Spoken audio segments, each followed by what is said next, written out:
Dating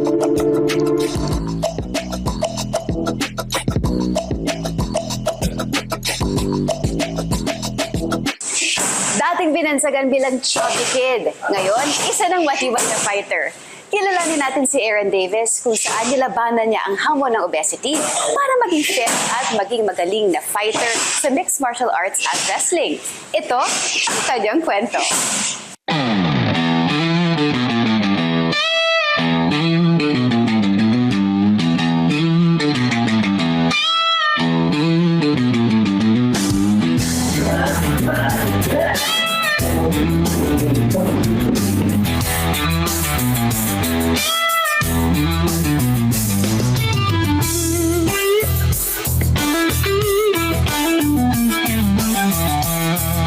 Matipuno, athletic at puno ng karangalan.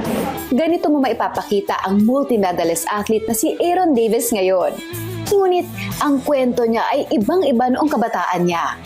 Tulad ng maraming bata, pagkain ang isa sa mga simpleng bagay na nagbibigay kasiyahan kay Aaron. Naging overweight man siya, patok na patok pa rin siya sa kanyang mga kaibigan dahil siya ay masayahin, palabiro at likas na bibo. Siya ang palaging sentro ng kwentuhan at tawanan sa eskwelahan. Ngunit sa likod ng kanyang masasayang ngiti at pagiging life of the party, hindi rin siya nakaligtas sa mga hamon ng pagkabata. Sa kanilang paaralan, palaging nariyan ang mga kaklase niyang napaka-athletic. Hindi maitatanggi, naranasan din ni Aaron ang pakiramdam ng insecurity. I never experienced being bullied, pero I felt insecure when I reached first year college. Yung first year college ako, since I grew up in Saudi, tapos I used to wear baggy clothes and big pants. Yung time na yon, yung section namin, nagkataon na puro athletes, puro high school, varsity, mga junior UAAP players. So, first day pa lang, iba yung aura ng athlete eh. Lalo pag galing kang high school na ang taas ng tingin nila. So, doon ako medyo na-insecure. Hindi naman ako na-bully, pero medyo nabibiro ako na medyo nasa chubby side ako. Medyo chubby. Tapos, medyo na-insecure ako kasi all of them were fit. Tapos ako lang yung medyo mataba. Looking back at my friends, they were all fit. Tapos yung attention ng tao nasa kanila. Tapos ako yung parang nagiging joker kasi nga usually kapag na medyo malaki ka, yun yung pinaka-role mo. Ang role mo nasa nagiging joker, tapos at the same time, hindi ka nabibigyan ng chance, for example, sa mga sports or sa mga activities. Ang tingin nila sa'yo, baka mapagod ka o ano. Parang ganun lagi yung biro, baka mapagod yan or lagi nila sa'yo. Minsan, pag hinahawakan ito, uy, langis yan ano. Kasi nga, medyo oily or yung mga biro lang na kapag medyo mataba, medyo masebo. Dagdag pa rito, bukod sa pisikal na limitasyon dulot ng pagiging chubby, nakaramdam din siya ng mga banta sa kanyang kalusugan. Siguro yung mga magtatay ako ng shoes, yung mga ganun. More on, nasanay na lang ako na hindi ko naaabot. Kailangan ko pang i-adjust kung kailangan ko pa ng chair. Pero yung mga breathing and there are times na nagkakaroon ako, for example, pag kumain ako ng sobrang dami, there are times na nadala ako sa hospital dahil tumaas yung BP ko at the age of 15 years old. So, that was, I think, a little wake-up call na I should control myself sa food, sa diet, and everything. Dahil sa kanyang hangaring maging athletic at fit, nagkaroon ng matinding determinasyon si Aaron na baguhin ang kanyang lifestyle at pumasok sa mundo ng sports.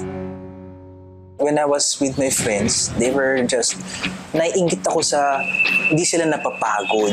Sobrang fit nila. Whatever they wear, bagay sa kanila. Tapos, yun nga, every time may activity, sobrang ang haba ng mga energy nila. Habang ako, pagod na ako, tapos hindi ko magawa yung ginagawa nila. So, medyo hindi man ako inggit, pero I want to have what they have.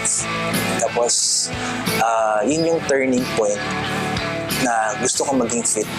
Sabi ko, paano ako magiging fit at the same time ma-recognize?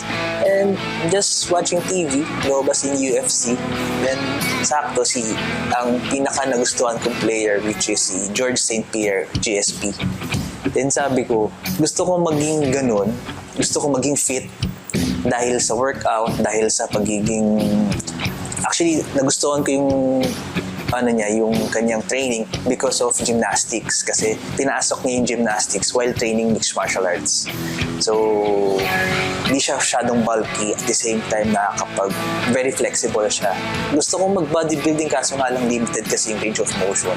Unlike kapag sa martial arts, you'll get fit at the same time, hindi ka masyadong malilimit yung range of motion mo. Magiging flexible ka din. Ngunit tulad ng anumang pagbabago, dumaan si Aaron sa maraming pagsubok at hamon. Yung lifestyle. Kasi I grew up as a chubby and a nerd. So, mahilig ako sa video games. I have to give up those. Tapos yung parents ko kasi, hindi sila masyado into active lifestyle. So, they are part na, ano ba yan, mag-jogging ka na naman, yung mga ganyan, or mag-workout ka na naman, or yung mga gano'n na hindi minsan nagigets ng family. And especially with my sports, ayaw na ayaw nila yung tiyatamaan sa mukha, or pag nakikita nila yung mga videos na binapalipag kami, or what, ayaw na ayaw nila, baka mapilay ka, or what. Pero, sana yun eh. Isa ring mahirap na pagsubok na hinarap ni Aaron ay ang pakikipaglaban sa anorexia. Nagkaroon ako ng time na naging up to the point na naging anorexic. Sa sobrang obsessed ko sa fitness. So, there are times na I used to eat 4 siomai in a day. In the morning, ang gagawin ko, gising ako ng 4, I will jog. Tapos, breakfast ko isang siomai. Tsaka napapasok sa school. Tapos, ang biyahe ko noon is around 1 hour and 30. Then, pagpasok sa school, yan, normal na day. Pagdating ng lunch, isang siomai. Then, sasama ako mag-workout sa mga friends ko. Tapos, sa gabi, yun lang, puro talaga siomai. I always have ordered ng siomai. Yun lang talaga. Up to the point na yung family ko, gusto na akong, yung parang, tayak mo na, or tingin ko sa sarili ko, ang laki ko pa din.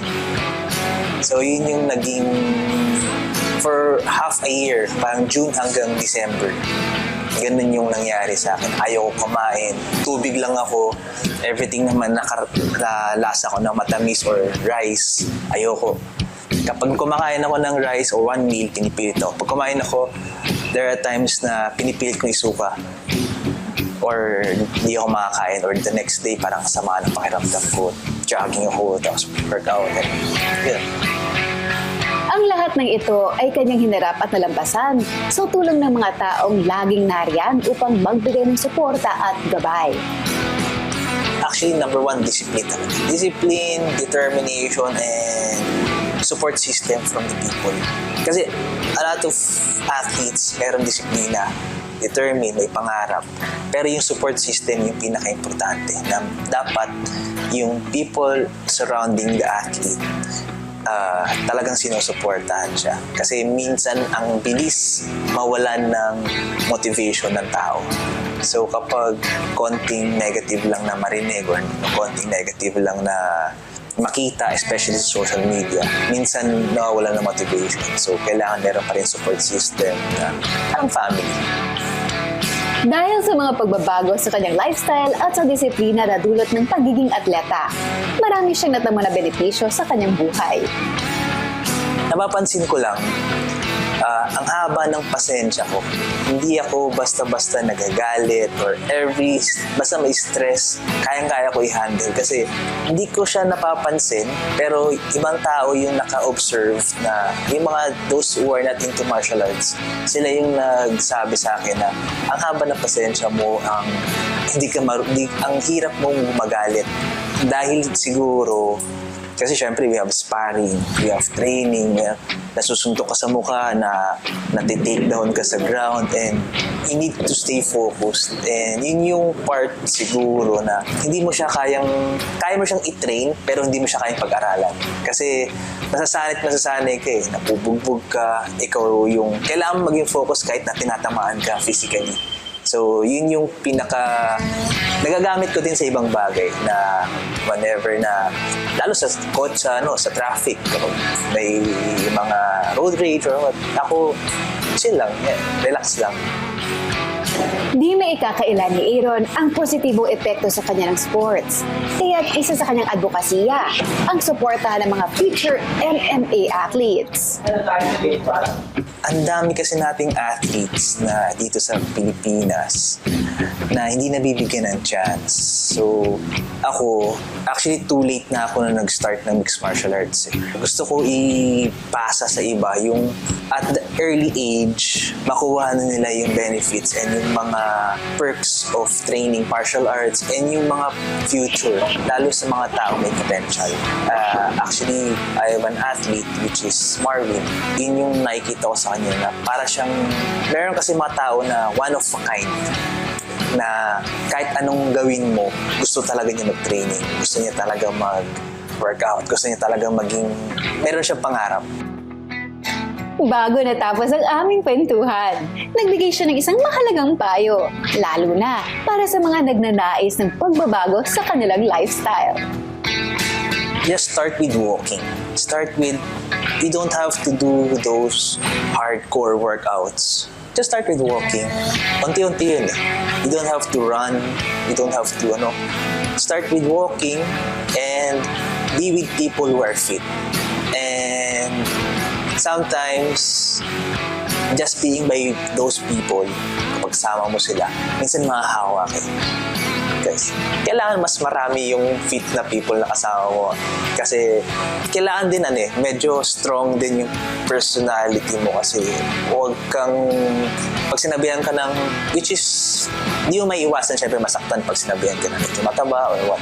Pero kailangan unahin mo yung sarili mo and enjoyin mo yung process. Hindi mo kailangan mag-skip.